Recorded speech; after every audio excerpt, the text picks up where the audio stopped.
Well, I just went over the board one last time here, and because the diode had blown in the power supply circuit here,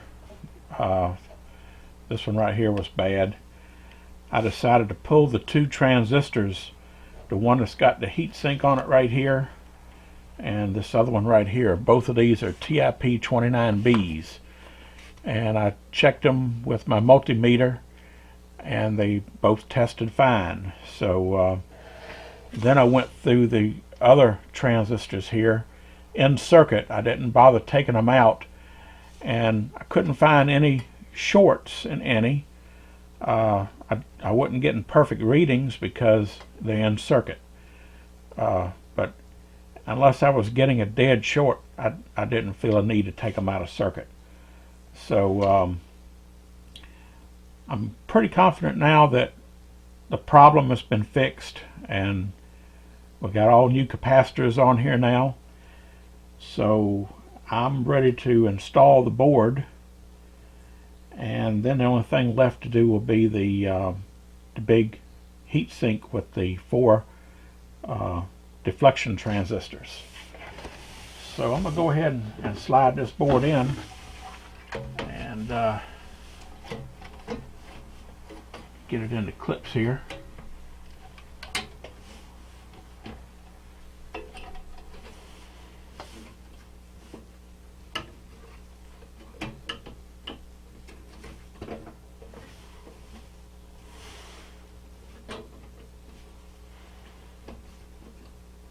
Okay, I think that's close.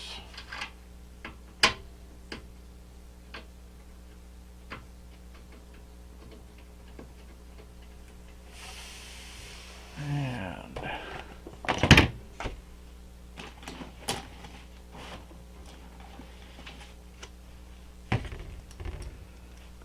need a nut driver.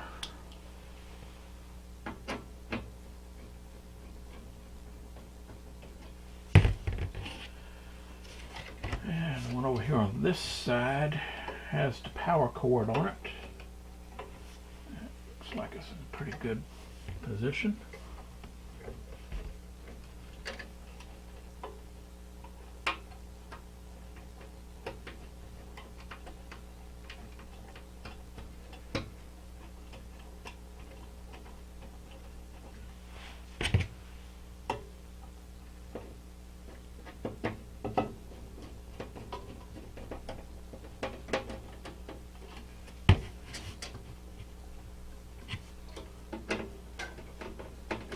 Good and lined up.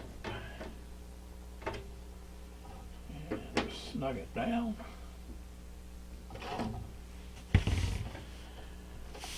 That's back in.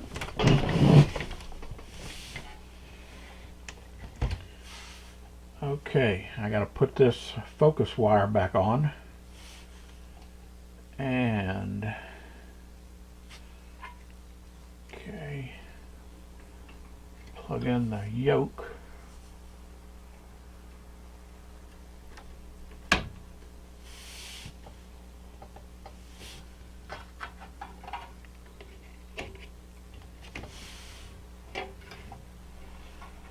Plug in the gausser.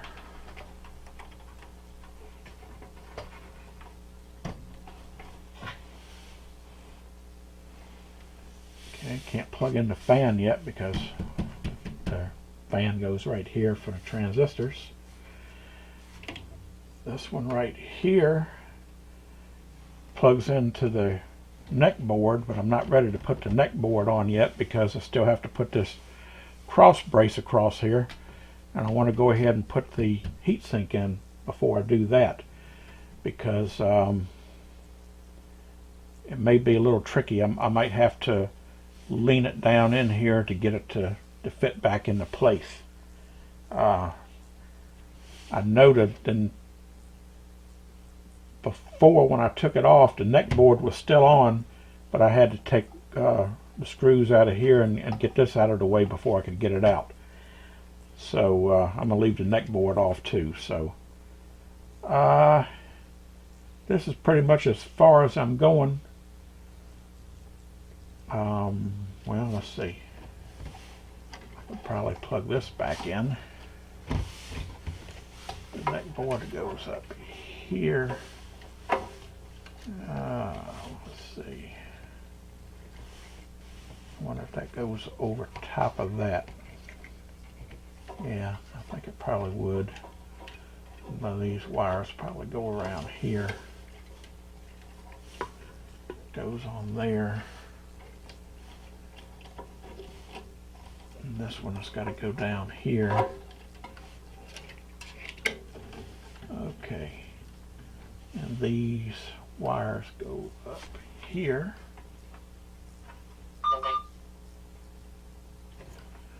And it's only goes on one way, the keyed.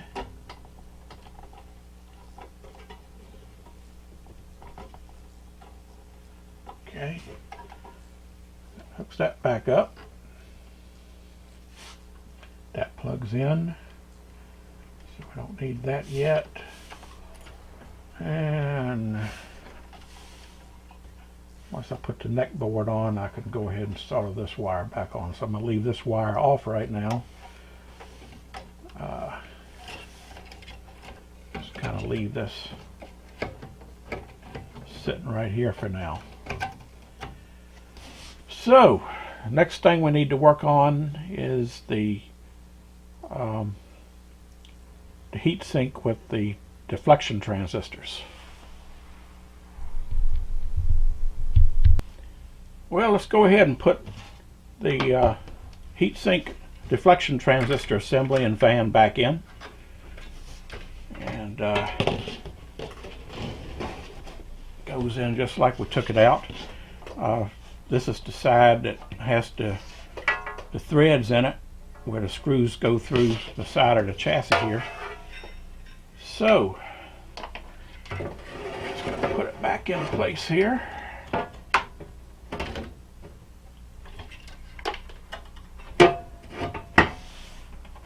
And we'll try to start the top ones here since we can see them.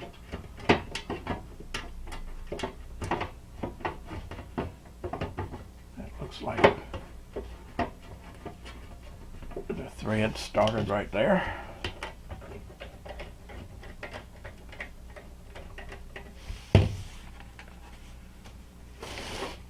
See if we can find this next one. Oh yeah. Lining up good. And the bottom two.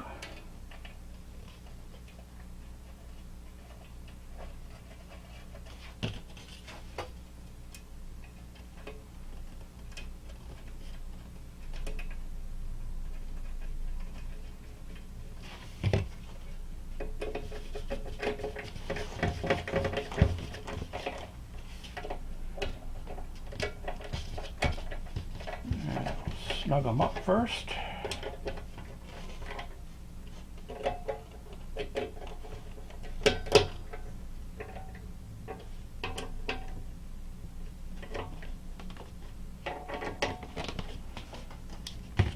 And I'll go ahead and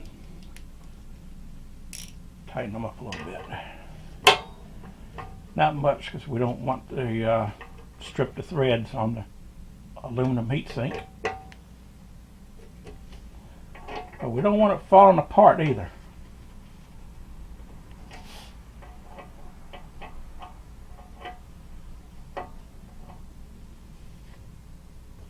Alright, that should do it.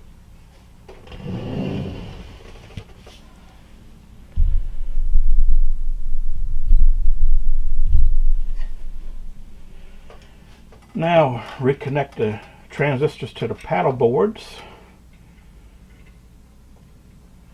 And they're keyed and only go in one way. The short one goes to the back one here.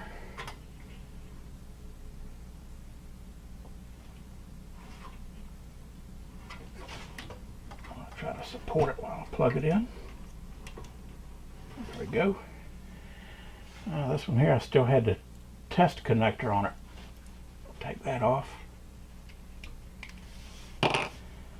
Alright. And we'll put this one on.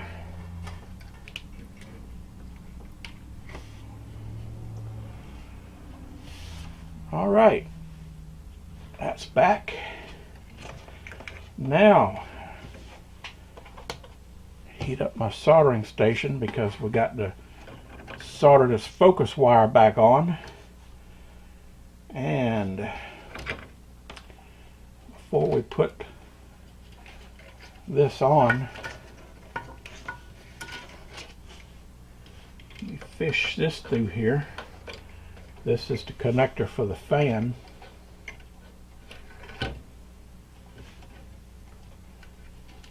Also, we got the gauze coil here. I already plugged that in. That's been plugged in. So we just have to plug the fan in, which plugs in right here. That powers the fan. Here's a DAG connection that goes on the neck board. So we can plug that in.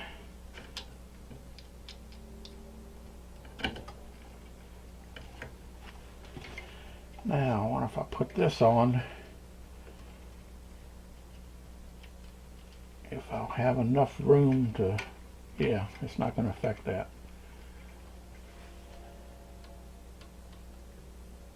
But, let's see, I got to put that crossbar on too. Be easier to solder that though with the crossbar off. Let's go ahead and put the neck board on.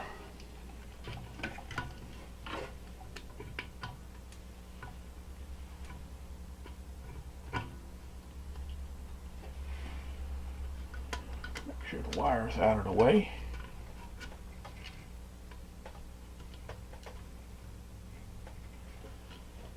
Okay, neck board's back on.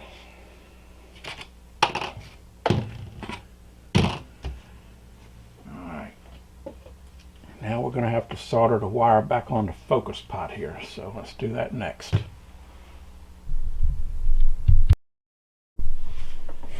Okay, now we're going to solder the focus wire back onto the pot here. So we're going to attempt to get these other wires out the way.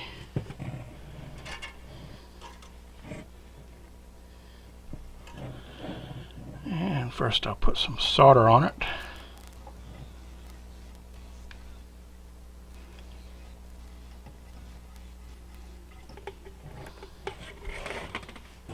Already got the wire tinned.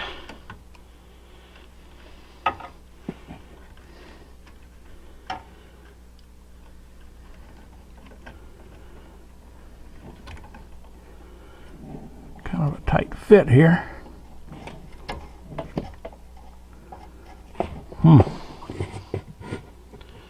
Have to come down from the top.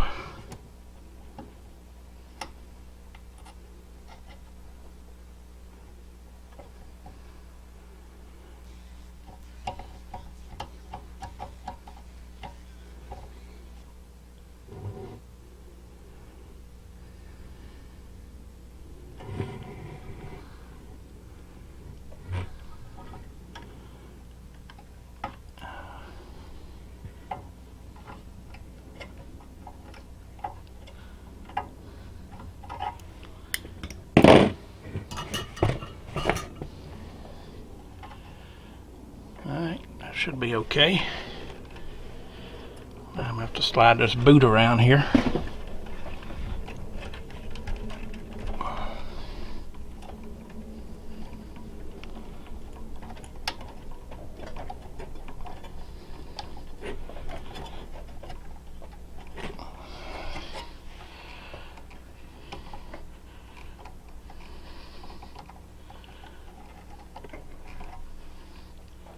Okay, that should do it.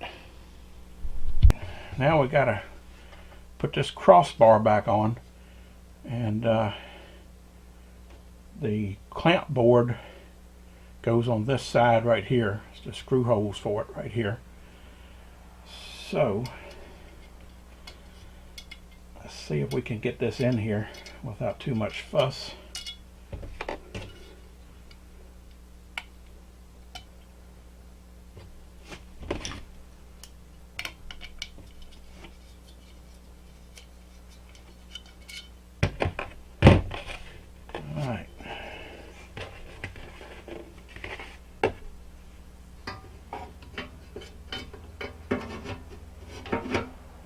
Okay.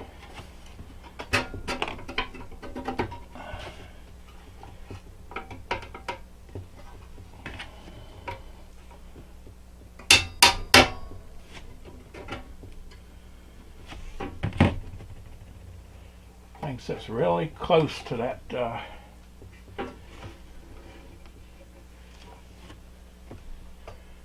neck board. Almost too close.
Yeah, that's almost too close for comfort, I tell you. I didn't realize that was sitting that close to the board. That's far down as it'll go. And that's certainly the right orientation.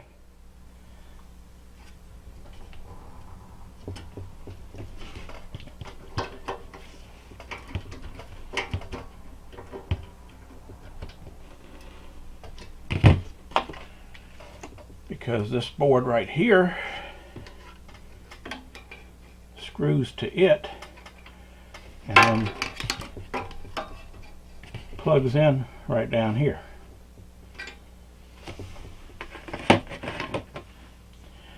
But I'm not ready to put this on yet because I recalled after I put these capacitors on the board,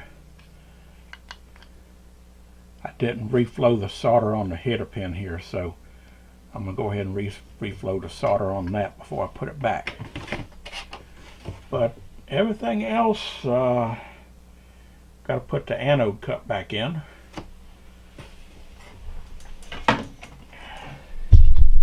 And that, I'm going to take a second here.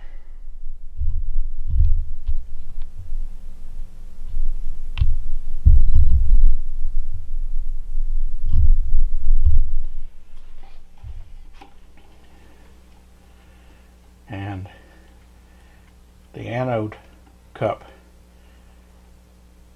has a little spring clip with two little hooks,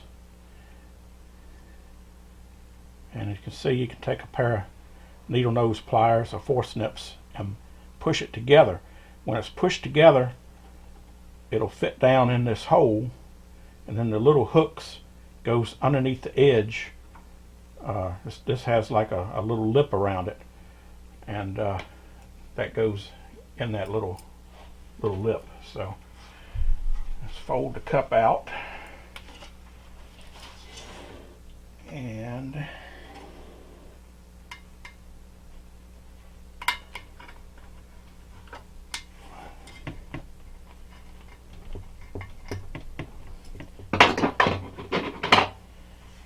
that's it.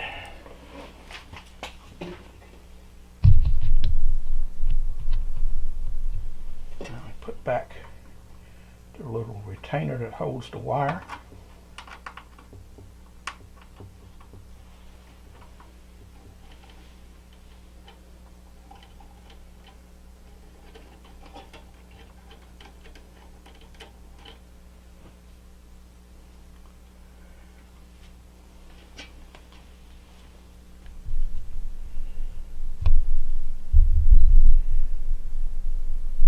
And the only thing left is to put the clamp board back on. So I'm going to go ahead and reflow those headers real quick, and we'll put that on.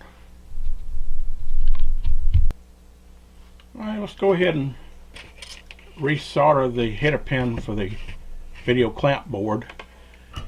Now I may get a little flack for this because some people swear by, and it's probably a good idea to take desolder and suck the old solder off of the pins before you reflow solder.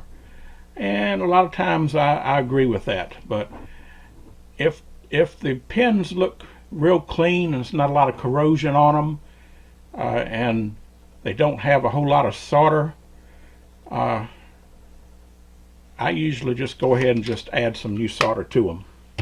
So that's what I'm going to do.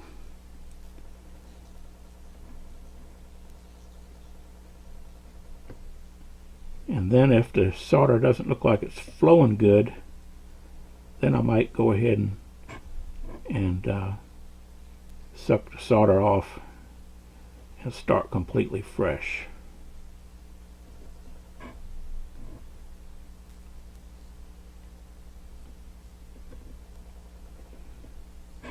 But these look like they're doing fine, so.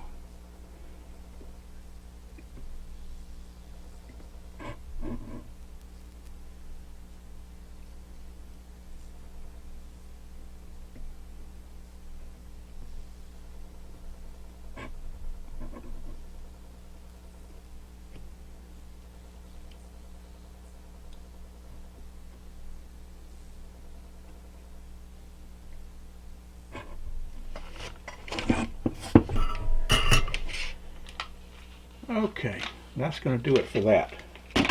Now we can go ahead and put the board back on the chassis. Okay, here's another little precautionary thing. These boards are mounted to this metal cross member here, and they're supposed to have the mounting screws has a little plastic spacer, and that plastic spacer goes in between the board and the bracket, and that's supposed to hold it off of the metal bracket.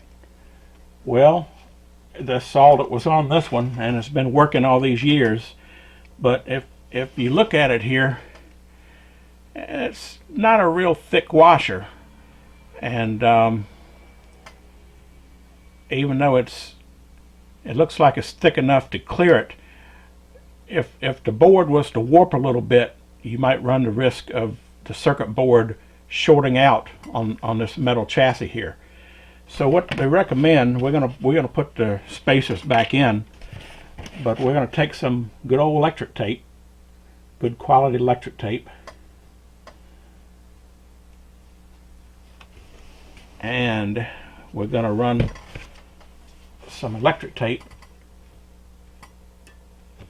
just right over top of where the holes are there.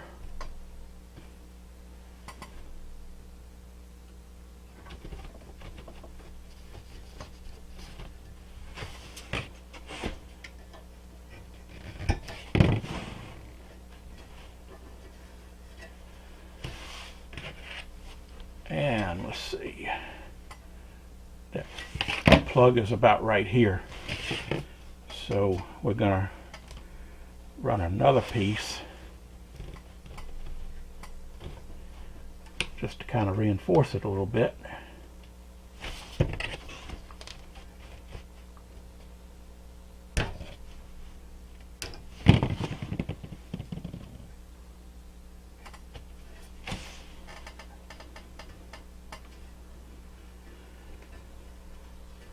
and that'll give it a little more insulation in case something ever was to either the board warp or this bar get bent a little bit, or if something metallic was to just fall in between the bracket and the board.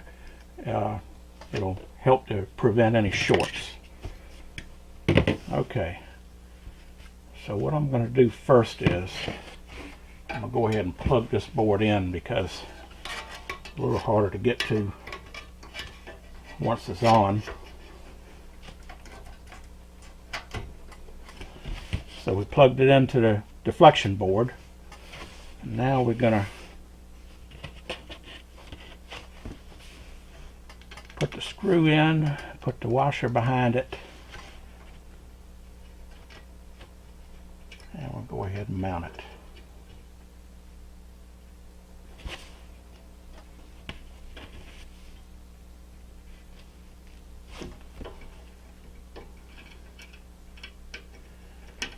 And these wires are right in the way. Always something in the way.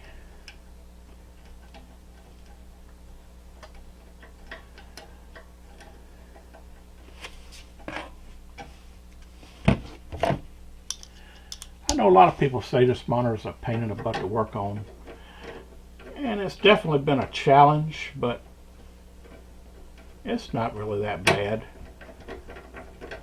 I mean, if you've never worked on a monitor before of any kind, yeah, I can see where it would be sort of scary. But I find it rather refreshing. I wish I had done this a long time ago. I shouldn't have waited for it to go on to Fritz before I installed the cap kit. Of course, I'll find out for sure once I hook power back up to it and find out whether we have success or if we're going to be pulling it back apart again and replacing some charred parts. But I'm pretty confident that the power surge is what caused the problem, and it caused that diode in the voltage, the low voltage power supply to go bad, and that's where the short was.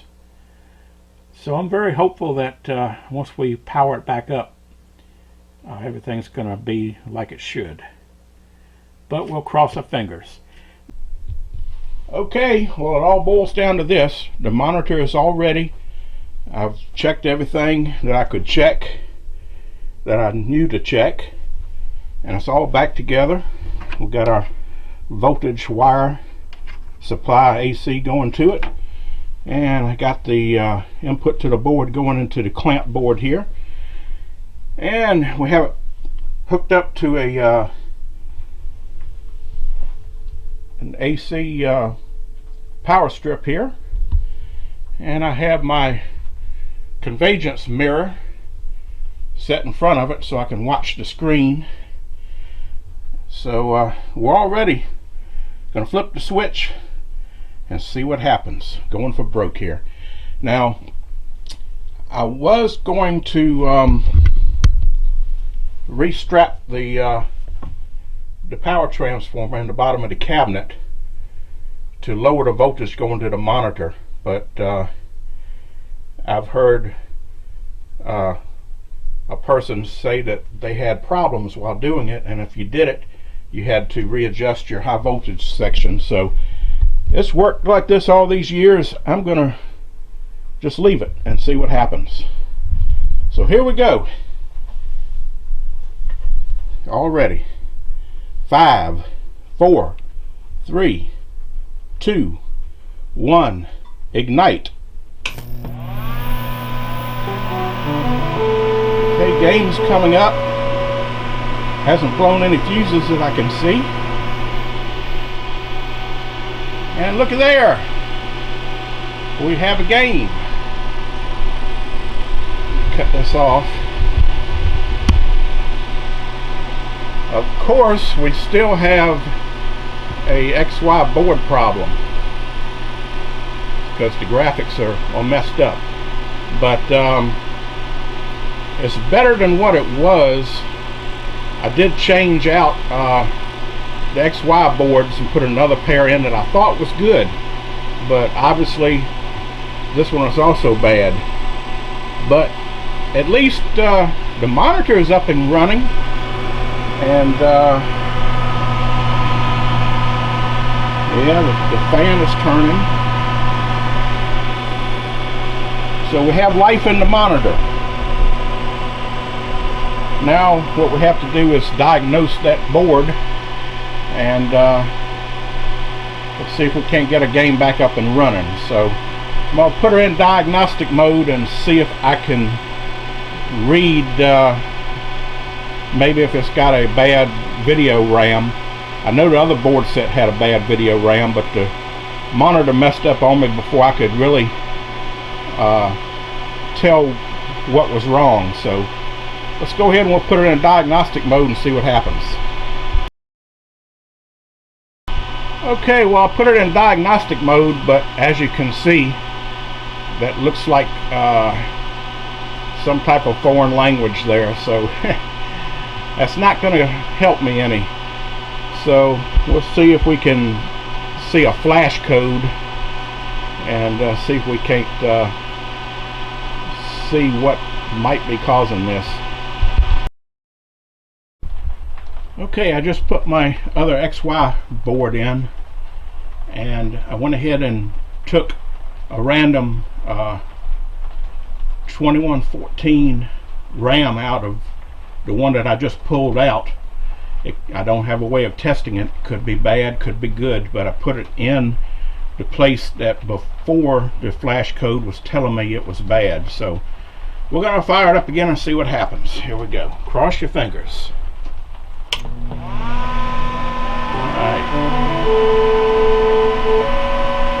So far so good. Let's see what we got on the screen. Anything?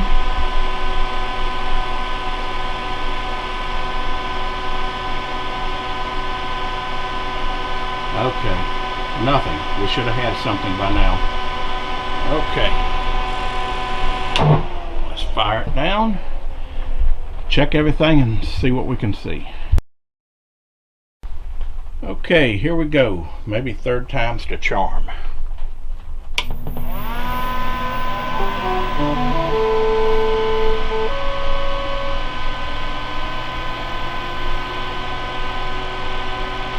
Well, looks like we got a hang up in the CPU there. At least we got something on the monitor. Alright, well, third time definitely wasn't a charm. So let's give it another try here. I'll cut it on.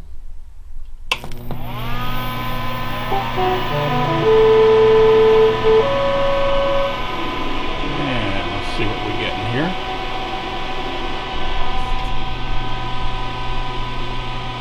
Okay. We finally, looks like we've fixed a problem. Now, between that third try and this try, what I didn't film was about at least a dozen or more failed attempts to try to get the game up and running. Obviously the monitor was fine. Our monitor rebuild seems to have done its job, but I still had the problem with the bad video RAM on the XY control board, and I knew that because before the monitor went dead,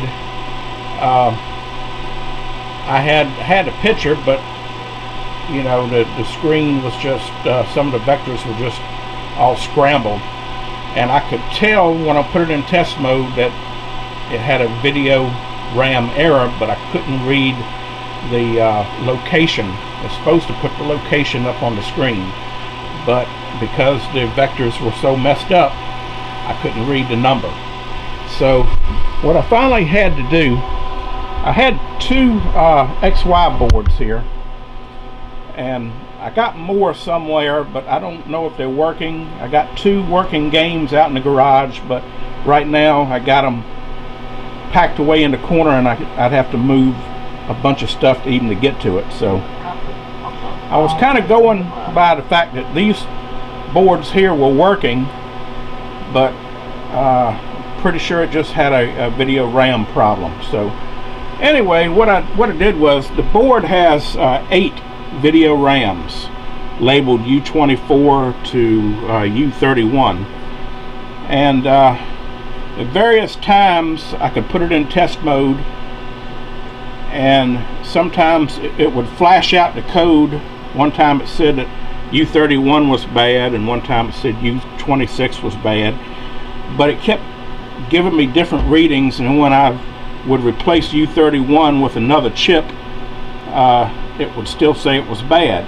The problem was, at the time I didn't think I had any new chips, so I was only going by using the chips from the 2 boards, and I started out with the boards, the ones that were on the board, just flipping them around in different places to try to see if it would change the vectors on the screen, and then I wound up taking all of them off of both boards and mixing them up, and I couldn't find any combinations that worked. So sometimes I would get a scramble picture, sometimes the picture would freeze, sometimes I would get a blank picture, nothing on the monitor at all. So and it was all caused by these RAM chips. I finally got digging around, and I found a new tube of the chips that I got from Bob Roberts, I think when I was repairing some Asteroids boards. And of course these chips are 2114s, and so I went ahead and I put 8 new RAMs in one of the board sets, put it in, and here's the result. I got a working game back, and the monitor looks fabulous, by the way. Looks real good,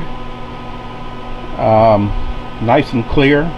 I haven't had to adjust anything. Everything is still, might not be perfect, convergence might be off in a few places, but it always was. I don't know if I can tweak that or not. I might look into that, but for right now I'm just happy with the monitor running. Now these chips, some of them, one board had this chip here on it, which is a 2114L, and the other ones had this chip, and it's got 8139 and then C10615. I don't know what this chip is, but the board was at one time working with this chip. I tried to do a search for these numbers and I haven't come up with anything, so I'm not sure what that is, but it's supposed to be the same type of ROM or replacement, I guess. Anyway, I'm gonna have to order some more chips. I need to find a good RAM tester that I can test these 2114 RAMs in, because some of these are bound to be good, but I have no way to test them, so I just have to put them back in the tube and figure out something on that later. So anyway, the main thing is I now have a working monitor, so I'm gonna let it run a while and let it burn in, and test it a little more, and then I'll be able to put it back in the game. Then I'll be able to get back. My next video is going to be dealing with the kit that Bill from Bill's Classic Arcades put together, which, since this game has the Vector Labs multi-game in it, with Bill's kit I'll be able to play TACScan in its original vertical orientation rather than horizontal. So that's something to look forward to next, once we get this monitor back in the game, and we'll probably do that next. So if you like my videos, hit the subscribe button. And I know it's been a while since I've had anything out, but last year was one of those years where it just wasn't possible to do much. So hopefully this year I'll have a few more videos to put out. So this kind of concludes the repair and overhaul and the cap kit of the G08. I do want to kind of go over a list of some of the things, sources that I used, that I did research to help me figure out all this stuff, since I'm not an expert on this monitor, even though I've had 3 of them for years now. This is the first one I've ever had to really do anything with. I've been very lucky. So let's go over a quick list, and then we'll finish this video up. Okay, well, I'd just like to go over a list of some of the references that I used to help me get this monitor back up and running again. And they're in no particular order. I just got a list of some folks here to thank, and a list of places where you can go to get this information. The first document you want to seek out if you're doing anything with the G08 Electro-Home monitor is the evil, infamous, unreliable, flaming Electro-Home G08 Vector Monitor Guide version 1.14. Now this is important. There are several versions of this on the internet, and I believe this is the newest version, 1.14. If you get any of the older versions, there are some errors in it, nothing major, but this updated version is the one you want to get. And I got this. Mark Jensen is the person who is mainly responsible for this, although he collected this information and had help with a lot of other folks. I don't know the names right off the top of my head, but this is an excellent guide for getting you started. It's good reading. It gives you a good insight on a lot of the workings and how the monitor works, and also has parts list and test procedures. It's not a complete guide, but it's probably the most complete guide out there as far as different information. It even gives a little background history on the monitor. So be sure to look out for that. Here's one of the older versions, the 1.1. This has some inconsistencies in it, so just be aware of that and make sure you get the right one. Another site is Bill's Classic Arcade. You can go to his website, just do a search and you can find it. And he has quite a few very nice games in his collection. Among them are vector games like Asteroid Deluxe, Battle Zone, Black Widow, etc. And he has a dedicated Star Trek page also, which goes through the process he did to restore this game and get everything rebuilt and working. He also has Star Trek documentations, the manuals and schematics, before and after pictures of everything. And what's really nice is he has the electronics kit, rebuild kits and parts list. A lot of it you can get from DigiKey and some other sources. Some parts are obsolete, and he gives you a complete listing with part numbers of the best replacement parts and any original parts that you can still get. So this is a must. You go to his site and he has a lot of the like I say, information there, a wealth of information. And this is one thing I found that I'm sure it's probably on his site, but I really didn't see it on his site. I did it doing a Google search. And this, of course, is Bill's also, Billtronics. And this is a G08 monitor rebuild schematic of the 2N6259 NPN output transistors, and he has the color code for the wires where plug in the wires that come out of the heatsink. A little diagram I added to it, but this is a nice reference for testing the transistors, so you can kind of do a search for that too. Also, something else that's been around for years, and I've been a member for quite a while, is the Vector List. Now, the Vector List is has a website, and they have archives. Everything from back, I think the archives start at 1997 and work all the way up to present time.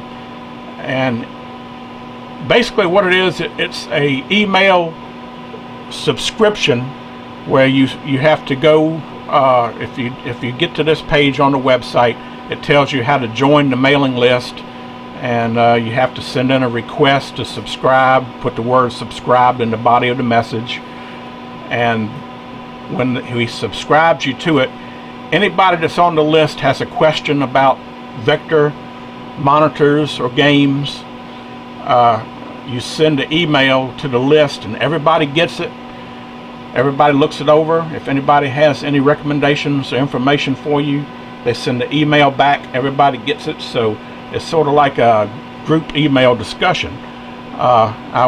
If you're into vectors, I just subscribe a lot of times for just the information, the wealth of information that you can get through the emails. Even if it's something that you're not interested in, it can still be relevant to something that you are. So the Vector List, give it a try. You can also search the archives on the web. So you put in like G08, and you come up with all these G08 questions and answers that people have put on here through the years. So that's a very good source of information too. Also, let's see what we got next here. Yeah, I got my cap kit this time from Ian Kellogg. Now, Ian Kellogg is relatively new as far as supplying cap kits for everybody, but from my understanding from watching John's Arcade, he's a engineer that has he works on power supplies, so he knows capacitors. He's an engineer, and him and John have kind of combined together, and they're offering cap kits and electronic rebuild kits. And he's still in the starting stages, but he's already amassed quite a few kits. And even since I ordered the cap kit for this monitor from him, he has added some extra stuff for the G08. But he hasn't put the descriptions up yet, so I don't know what they entail. So I'm kind of waiting for that. The cap kit was very nice. It had all the caps in it I needed, except it didn't have the filter caps, and as far as I know, nobody offers a filter cap kit for it, but I believe Ian probably will in the future. I believe he has a couple, or at least one listed, I believe. But give him time, and he'll get this together, I'm sure. The only drawback I got right now, and I may send him an email on this for feedback purposes, the documentation in his kit, while the kit had all the capacitors I needed to do the job, the diagrams and the placement here, like this is for the high voltage unit. This high voltage unit was not the one that's in my monitor, so it had different caps in it and in different positions. And on the back here was the board layout for the deflection board. This also is different from my board, and I've actually, all the boards that I've collected over the years, I've never seen this actual board. So he might want to think about redoing this and putting the boards in that's from the manual, which are the ones that were the same as mine. But like I say, on his website already, and he's still getting this together. Of course, he has the cap kit is what I got, and I also got the 2N6259 transistors, even though I didn't use them because my originals were still good. He has those, and he also has the replacements here, the MJ21196s that Bill's Arcade recommends. He also has, this is interesting, the Electrohome G08 deflection rebuild, but it's no information on that, so I don't know what that is. And here is the high voltage rebuild kit. There's also no information on that yet. And he also has a deflection transistor kit. Now, I don't know, is this the 2N6259s, or is this a kit with the other transistors that's on the board? I don't know, but keep an eye on this website, and I'm gonna keep an eye on it, and we'll see where he goes with this. But looking real good so far. And of course, another site that you can get a lot of information on is the Killer List of Video Games message board, which a lot of people call KLOV. I just call it the Killer List of Video Games. But anyway, there are a lot of knowledgeable people there who have done work with these monitors as well as the boards for the game, and you can search their site too and get a lot of information. Also, there's a member there, MIKERK, I guess that's Mike RK, and he offers a rebuild service for the G08 monitor, and I'm pretty sure he's still doing this. This is an older post that I found from 2014, but I've been told that he still works on them, as well as he does board repairs too for other games. So look Mike up if this is too challenging for you, or you get stumped and you just want somebody to be able to help you out and get the job done. Give Mike a shout out and see if he can help you. And one other document here is Mongo's simple Sega G80 vector mods for the Electrohome G08. Now, this has basically 3 mods in it. One is for the deflection transistors, the output transistor, output transformer, and the power supply. Now, the transistors, what he's saying is the transistors, as we went through, if you watch the videos, the bottle cap transistors are mounted on the outside of the heatsink, and the airflow goes through the fins, which is in a tunnel inside, and the wiring to the transistors are inside that air tunnel.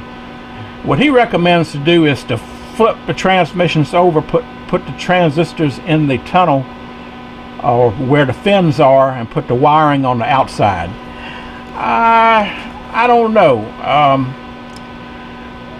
That may help to cool it down, but then again, I suspect that once that heatsink heats up to its maximum temperature, that